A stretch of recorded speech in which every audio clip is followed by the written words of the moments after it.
And that's why we're joined by Chef Marshall. Answers to your questions, definitely. Food questions, cooking questions, walnuts, olive oil. You need healthy fats to help you. Your lunch is figured out. You got your snacks figured out because you plan them. We want to empower you to help yourself in the kitchen and in life, so you can make the right foods are going to make your day better, and the wrong foods are going to slow the absorption of sugar in the bloodstream. Look, folks, nourishing is different than eating. You can eat to live. So when you wake up, when that alarm goes off Monday morning, delicious. These recipes will be on our website, but where else can people go to get other recipes? Yes, well, you can go to chefmarshallobrien.com. Hey, welcome to the show. Chef Marshall O'Brien here. Great to have you. Every week we come to you giving you awesome recipes and tips to make life easier in the kitchen. Listen, folks, I talk to people all the time about how they got problems in the kitchen. Not everybody, but a lot of people do. And those challenges, those problems, not only affects their day, but it can affect their life. That's why we put this show together. We want to empower you to help yourself in the kitchen and in life so you can make the changes that you want in your life. Maybe you just want to make more real food and not be reliant on someone else preparing your meals. Maybe you want to cook better to eat better. You want to eat better to feel better, have less stress, less body pain, that sort of thing. You got to have 4 things to make that happen. We used to say 3, well now it's 4, all right? First thing is you need to understand why smart nutrition can work for you. Listen, nourishing is different than eating. You can eat to live, or you can nourish to thrive. When you nourish your body, I guarantee it, you're going to perform, feel, and look your best. You have less stress, less body pain, less headaches, okay? You understand? Second thing you need to have is you got to have a process. You need to have a way to help you get started. That's why we put together our Smart Nutrition Workbook. It's a solution for you to help you where you're at to go to be where you want to be. Now, as a matter of fact, you go to chefmarshallobrien.com. We got a promo code, SmartNut2. Get a good discount on the workbook right now to get that process. The third thing you need to have is you need to have tools to help you along the way on your journey. Like this show, we have recipes, we have tips and tricks, and we got our Smart Nutrition Cookbook. Get that on our recipe as well. Check that out. Now, the last thing you need to have, the fourth thing, is you got to have consistent resources. Consistency is huge. The support, this show. Watch it every Thursday night, okay? All right. Speaking of every Thursday night, we have an awesome recipe, and I want you to be thinking going into the weekend, what are you going to be cooking for the following week? You want to have your menu planned, you want to have your groceries, you want to start working on those recipes, those breakfast, lunch, dinners, and snacks, so that when you wake up Monday morning and you hear that alarm, ding, ding, ding, ding, ding, you have a sense of comfort and security knowing that you have all your meals planned and you are ready to take on your day. Think about it. You know what you're going to eat for breakfast. You know what you're going to eat for lunch, for snacks, all that kind of stuff. Use tonight's recipe to make that happen. You need to have a plan. If you want to be in control in the kitchen, you got to start, if you want to be in control of your life, you got to start by being in control of the kitchen. So we're going to do that. Got a great recipe for you. We're going to start, we're going to get into that recipe here in just a second here. Fabulous savory chicken pinto beans and rice. So we got this awesome recipe, really simple. I want to have Gary get some shots on this savory chicken pinto beans and rice here. We're going to start with some chicken breast. We got some garlic, bell peppers, some pinto beans, parsley, tomatoes, green onions, some lime juice, a little salt and pepper, a little olive oil. It does not get any simpler than this, my friends. I mean, you know, if you've been following our show, if you've been using my recipes at chefmarshallobrien.com, you know that we've got all sorts of recipes with all sorts of great flavors, and they just taste awesome. And this is one of those great exceptions. Matter of fact, go to chefmarshallobrien.com right now, buy books. You can get our cookbook and workbook. We've got a little promotion going right now. Get a nice discount. Use the code SMARTNUT2. Speaking of smart nuts, I want to start working on this Smart Nutrition recipe because it tastes so fabulous. We're going to get it going. First thing we got to do, hey, by the way, folks, write in your questions. People are always asking me, they're shooting me emails. I'm getting asked via text. Well, take advantage of the show right now on Facebook. Let me know what you're thinking. Cooking question, food question, shopping question, picky eating question, and that goes to adults as well, all right, my friends? You want to learn how to read a nutrition label. You just want to know what kind of pots and pans they get. Maybe you're going, I don't know if this is a good knife, or what is this thing? I have no idea, or this like hurt when I put my hand in it. I don't know. Okay, hopefully you didn't put your hand in that, but we're gonna, I'm here for you. So we want to make sure, cover you, always ask questions. We're gonna get into the recipe right now. We have our mise en place. Mise en place means, oh, we got a question. Yes, Julian, my faithful sidekick. What's the question tonight? Joan was saying that she appreciates the simple ingredients in the recipe, but Mark was wondering, how could I spice it up a little? I love spicing things up. I tend to spice everything up, like my oatmeal and my ice cream. Just kidding, I don't do that. Well, I may add other ingredients. Okay, all jokes aside, if you want to spice up this recipe, really simple, you do the garlic bit. How about some chili powder? How about you want to do some herb root, thyme, oregano, basil. This is a great recipe because it's kind of a fundamental recipe, meaning you can add so many different flavors to it. I think that some paprika would be, I have a lot of paprika in my recipes. I think we've had paprika in the last 3 recipes. Not tonight, though. Turmeric. Even some curry powder would be really awesome. So check that out. So there's a good, I appreciate the question, and I want you to ask more questions like that. That's awesome. Right now, going into the recipe, we have our pan heated up. It's always good to have a hot pan, and it feels warm. I'm going to add some olive oil to it. You can tell that your pan is hot and ready to go because the fat in the pan will shimmer a little bit. Now we do not want, see how, oh, look at that. Gary, you rock. I love you, man. Way to go. We're going to throw in our chicken into the pan. Now pour it away from you, otherwise it's going to splatter and it's not going to feel good on your face. I guarantee you that. So we've got our chicken. We're going to let that start cooking. We're going to season it with some salt and pepper. Okay. Yes, Jillian, question. Michael said, I noticed you preheat the pan. Why do you do that? Why do we preheat the pan? It's really important to preheat. It's really important to preheat the pan because if you throw let's say you just pulled your meat out of the refrigerator, and I would hope you'd let it come up to room temp a bit because it'll cook more uniformly. Having said that, that's another bonus tip you just got. What you want to do, the reason why you want to preheat the pan is so that it will uniformly and efficiently cook your chicken in this case. It can help sear it, create that caramelization, that nice browning. Otherwise, if it's not preheat, you can also risk warping the pan if you crank up the heat super high and you got blazing flames or blazing electric, whatever you got for a stove that is, and you got the pan going too hot and it hasn't had a chance to warm up, it could literally warp the pan. And if you've got really nice quality pans, you don't want that to happen. It takes 30 seconds to warm up the pan. Just put it on like a medium, or put it like on low heat to warm it up. Preheat, you're good to go. All right, so we've got chicken going here. At this time, I'm going to take some garlic. And for those of you that have been using my recipes, you know that I like garlic. Here's a little tip that I like to do. You can either peel it just as I did by smashing the garlic. Man, it is cold in this kitchen today. I don't know. Anyways, my hands are like numb right now. I just noticed that. But anyways, duty calls. So we're smashing this, as I said. You can also put the garlic cloves with the skin on in a bowl with saran wrap, wrapping it in saran wrap, and then shake it vigorously, and the skin will come off. Maybe I'll show that next time. Anyways, having said that, we chop up our garlic now. And you'll notice I'm using my fingers, my knuckles, not my fingers, my knuckles, as a guide to help ensure that I can cut up the pieces of whatever it is uniformly without injuring myself and being really efficient with the knife and making the most out of it.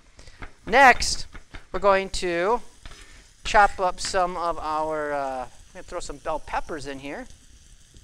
If you got any questions, please let us know on Facebook. Jillian, question? Yes, Taylor is wondering, what other peppers could you use besides red peppers? What other peppers? You could use a lot of different peppers. Maybe you want to spice it up like I think Joan was asking about earlier.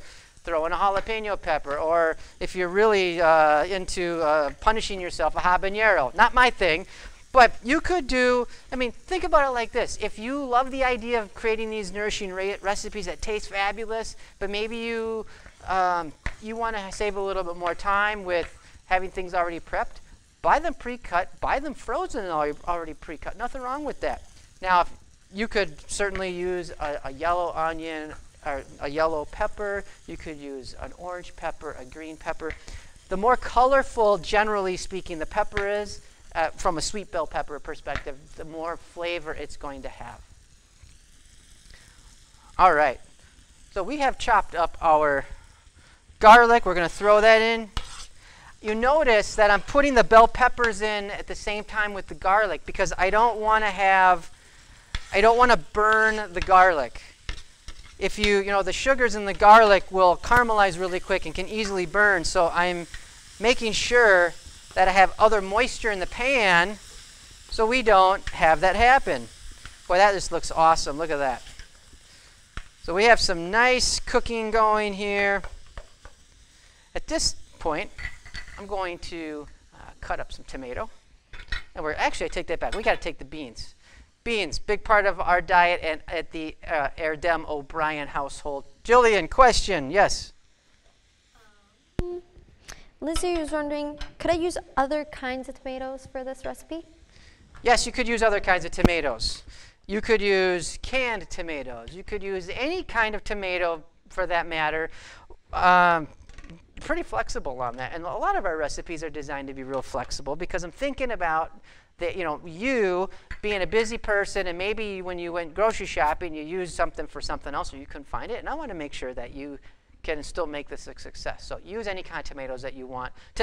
Canned diced tomatoes would be great. You want to pay attention when you're buying canned tomatoes. Sometimes the labels will look like it's a diced tomato, but it might be tomato sauce or a stewed tomato or a whole tomato, and that's not the end of the world. Or it might have herbs and spices and seasonings in it. Just kind of pay attention because sometimes we will forget and we grab something that we weren't looking for. I've done that before. Not a problem at all. All right, I want to go back into our recipe here. I'm going to turn up the heat a little bit. We got some nice color going on with our chicken, and our peppers are starting to get tender.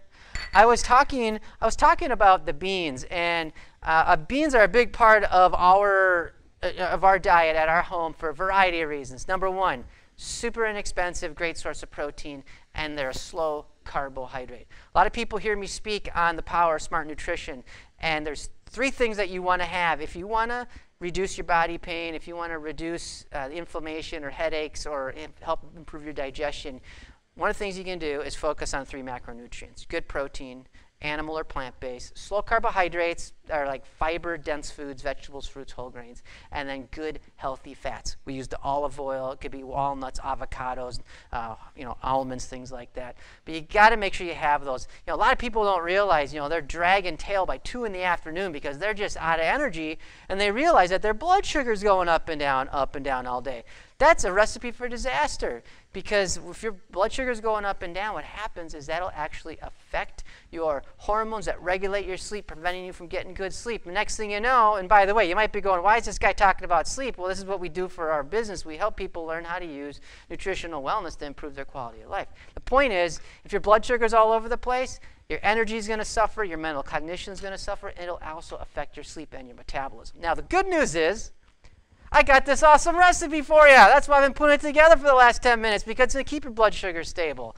And it's really easy to make. Put it together on the weekend. Because you got a plan now. You've been watching for the last 3 weeks. You got a plan, and you know how to recipe plan. Let's get this tomato cut up. And in the wintertime, depending on where you live, maybe you already have canned tomatoes. Maybe you are using any kind of tomatoes. I want you to use whatever works for you. Again, notice how I'm using my knuckles as a guide for my knife.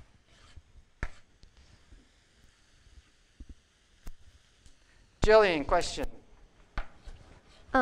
Davis is wondering, you mentioned beans. What's the best way to use dried beans? Yes, okay. Canned beans, great, quick, convenient, super convenient to have, accessible. All you have to do is open up the can, thoroughly rinse and drain. The reason why is because there tends to be the sodium content in those canned beans, and you can get up to 40% of the sodium out when you thoroughly rinse them. Now, if you don't want to go the canned bean route and you want to do dried beans, wouldn't it be funny if my arm caught on fire right now? Probably not. But anyways, maybe it would be funny. I don't want that to happen. If you wanted to go the dried bean route, and we do that at our house, you're going to take the beans and you soak them for at least 6 hours. Certain beans take longer to soak. And to make it safe, and the reason why I'm pointing this out is if you don't prepare the dried beans correctly, you can get, when you eat them, they can cause indigestion and make you bloated and all that kind of stuff. I mean, there is a reason why they have that song, Beans, Beans, the Magical Fruit. Okay, anyways, usually it's because we're not either used to having the fiber or we didn't have them properly prepared. Let me finish the thought there to Jillian about the question is, if you soak them properly for at least 6 hours, and then I throw them in a slow cooker, put them in an Instant Pot, not a slow cooker, I'm sorry, pressure cooker or an Instant Pot. You can also put them, just put them in a pot and put the lid on there, but cook them till they're tender. It's going to take, in a pressure cooker, 15 minutes. Then they're ready to go. Great beans, you're going to love it. All right. So we have this recipe going. Think of when you're cooking, you're developing flavors, and this applies a little bit more so when you're doing soups and stews and things like that, but of course with this too. We're getting the aroma and the flavor out with the garlic and with the bell peppers, right? It's going to taste great. And you might have been thinking, man, he only used like 6 or 7 ingredients in this recipe. Well, here's the magic. We're going to get a lot of flavor from the parsley, the lime juice, and the green onions. A lot of people in America, in the U.S., it's about 70% of Americans are getting their sodium intake from a lot of processed foods, packaged foods, convenience foods. And the problem with that, you're usually getting like 2 to 3 times too much sodium, and it's causing a lot of preventable problems, whether it's hypertension, heart disease, things like that. So we got to help people get back on track. And if you're cooking scratch foods like this, or even like halfway remotely scratch like this, if you're making a positive step in the right direction, it's going to dramatically improve your quality of life. And you may not have to be as reliant on some of those other, like you want to invest in your health now so you're not investing in health care later, if you catch what I'm saying, friends, okay? So the spices, the parsley, the green onion, the lime juice, we were talking about spicing it up earlier in the show tonight. You want to use those to make the flavors come out in the food. Then you don't have to drop all the salt in there. You want to know another crazy thing? I think someone was asking about this, texted me this earlier today, said, hey, chef, talk about this on your show. And that was, why is it that sometimes when this guy was saying when he eats eats a lot of packaged foods, he feels like he's got to eat more hardcore flavors, like the triple cheese, whatever, or like adding more salt. You want to know why? It's just kind of crazy. A lot of the preservatives in those processed foods will turn off your taste receptor cells in your mouth. It literally will mute your taste buds, so then you can't taste the food. Therefore, you got to put more seasoning or flavoring, or they have to jack up the seasoning. Like, look, I like to, we'll call it, Cool Ranch as an example. I'm not pointing out anything, but I used to love that as a kid. That's a pretty intense flavor. Now they got, I think, like triple whack your taste buds Cool Ranch, exactly to my point, okay? When you get yourself off of that stuff, your flavor taste buds start to open up, okay? And you start tasting awesome food once again. Speaking of awesome food, I got a phenomenal recipe here. We're getting some great caramelization in the pan. I'm so into talking about this, I almost burned the crap out of it, but that's okay, I didn't burn it. I almost did. All right, at this moment, all right, wrapping it all up, I'm getting a little out of hand here. Do you notice how I'm using my knuckles as a guide to just cut up these tomatoes into simple pieces here? I'm going to add these now to get some more moisture into the pan. The moisture is reacting with the bottom of the pan because it's really hot, and it's going to actually pull off a lot of these brown pieces in the pan, which is called fond, and that fond is flavor. So it's going to bring out a lot more delicious flavor from the pan. Unless you burned it to kingdom come, you don't want to do this, okay? So just saying that right now. All right, so we got that going. At this point, I'm going to take parsley, and we're going to chop up the parsley here. If you have any questions on Facebook, let us know. Yes? Yesenia asks, how far in advance should I plan my meals? At a minimum, start figuring out what you're going to do on Wednesday or Thursday at a minimum. And plan, keep it simple. Maybe do it for the following week. I know some people that are very, very meticulous about meal planning, and they will do it plan it out for a month. I think that's really ambitious, but if that works for you, go for it. But at a minimum, do it for the week. Get your plan in place. Thursday to Friday, you go into the weekend, and you can get your groceries. You can start prepping out your meals. Think of it this way too. Something is better than nothing. If you can do stuff, especially if you're not used to doing this, if you can prepare things in small steps. So maybe you chop up a bunch of vegetables on Saturday morning when you're putting together breakfast for the family kind of thing. Or you can get your meats cooked in advance if you want, and then you can just toss them into recipes. Whatever it takes to help you make these meals and these recipes, go for it. Don't overwhelm yourself with trying to do 15 recipes all at once, because that's not realistic. But I definitely advocate you making meals that you can heat and serve if that helps make life easier for you. Like this is a great recipe that you could portion out into lunch size servings, and then you keep your blood sugar stable and you get great tasting food and you feel good about having your lunch and keeping your energy going so you can be productive. Boom, that's how it's all going to work for you. All right, I am now going to turn off the heat. Okay, or turn it on really low, let's just say. We're going to turn it really, really low. And we're going to add parsley. If you want to use, I used fresh parsley here. If you want to use dried parsley, you got to remember that dried herbs are 3 times more potent than fresh herbs. Now, if it's like a ground up herb, sometimes those can be 4 to even 5 times more potent. So just really pay attention to that. In this example with the parsley, we have the fresh parsley. If you're gonna use dried, you're gonna use 1/3 as much. So if you have a tablespoon of fresh herbs, you're gonna use a teaspoon of dried herbs. 3 teaspoons is a tablespoon. If you got a cup of fresh herbs, you're going to use 1/3 of a cup of dried herbs. Now, you might be making like 15 gallons of something because that's a lot of herbs to use. But you get my point on that. So I really want you to be aware and be mindful on that. We got parsley going in there. Now we're going to put in some green onions. If you want to use yellow onions, white onions, that's totally fine. But the green onions add a nice subtle flavor. They add a nice mildness. You can use chives if you want. Chives are great. Real seasonal, fresh springtime. Chives are literally like practically a weed. I got a few plants in my garden and they grow abundantly. That would be great to put in here. It'll give a nice, really fresh flavor. If you want to use dried onion, you can do that too. Just obviously you got to adjust your portions. All right, we're sort of slicing these up here. Jillian, you got a question? Carla asks, how do I get the cookbook? Oh, yeah. I want you to get this cookbook, folks, because I want you to take control in the kitchen so you can take control of your life. Using the cookbook, great tools. We focus on breakfast, lunch, dinner snacks, sauces, slow cookers, Instant Pot recipes. Get it at chefmarshallobrien.com. And if you buy it tonight, you can actually get the workbook as well, and you can save 15% off both purchases. So sweet deal. Get it at chefmarshallobrien.com. Grab that. I'm going to put the green onions into our pan now. This looks super delicious. We're going to stir this up. You can see the beautiful color here. You can see the aroma. It's very festive looking. We eat with our eyes, so why not make food look beautiful? Obviously, it needs to look nice, and it's obviously got to taste great. That looks just wonderful. We're going to take some fresh lime juice. Here's a nice little trick, too, you can do. I love cooking with fresh citrus. Again, it's a great way to manage sodium. And frankly, if you cook with the recipes we're doing, sodium is not an issue. No problem. No problem at all. Having said that, if you like cooking with citrus, what I do is, we've got this fresh citrus here. Got this nice reamer. Check this out. We're going to just squeeze the juice.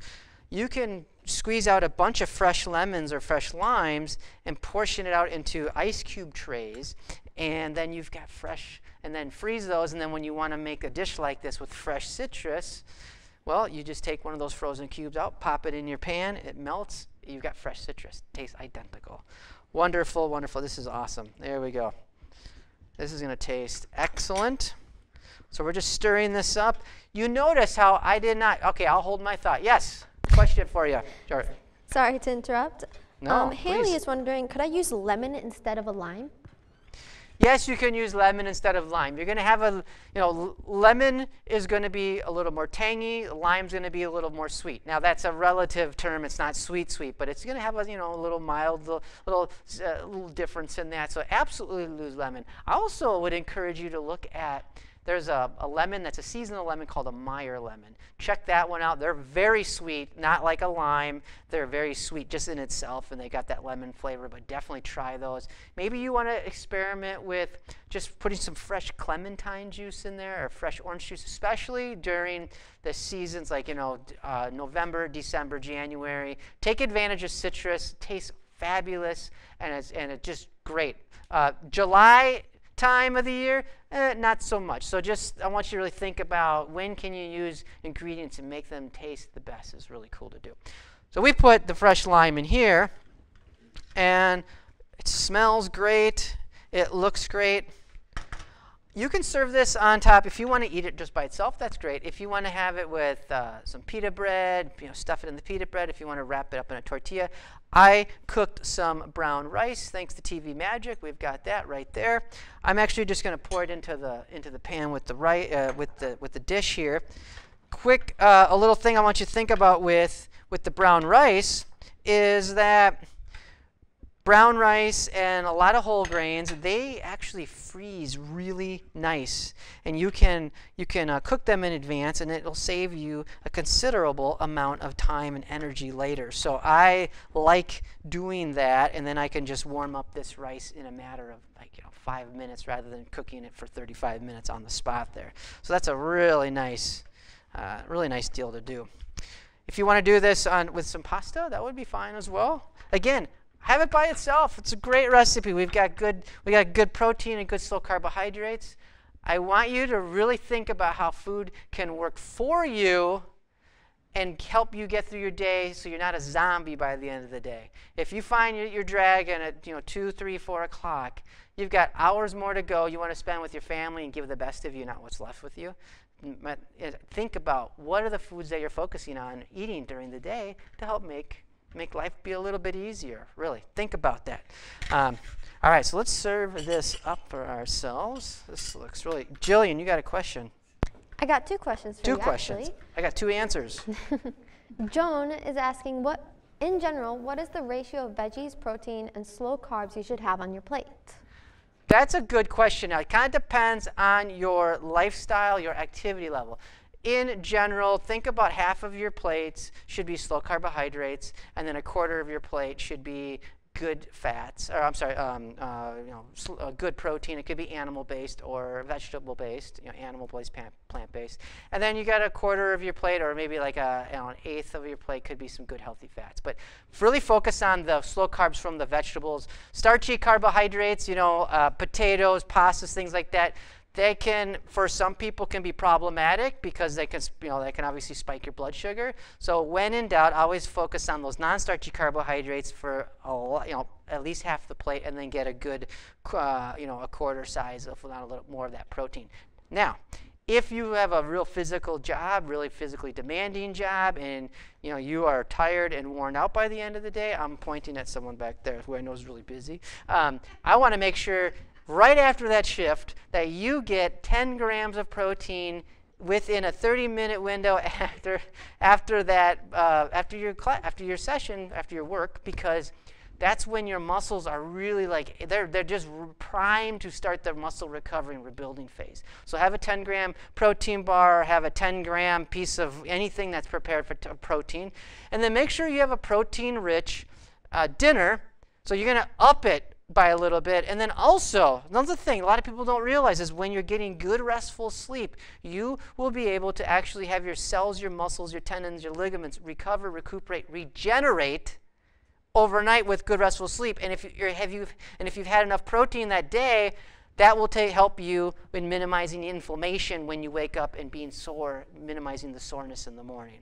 So make sure that you make that happen, okay? I kind of went into the weeds on the protein thing, but that's really important. Now, Jillian, I think you had another question. Just kidding. You did not have another question. Okay. Well, we are going to serve this up for myself, and I'm going to take a little bite. And this just looks absolutely delicious. I mean, look at how awesome that is. Yeah. This is so good.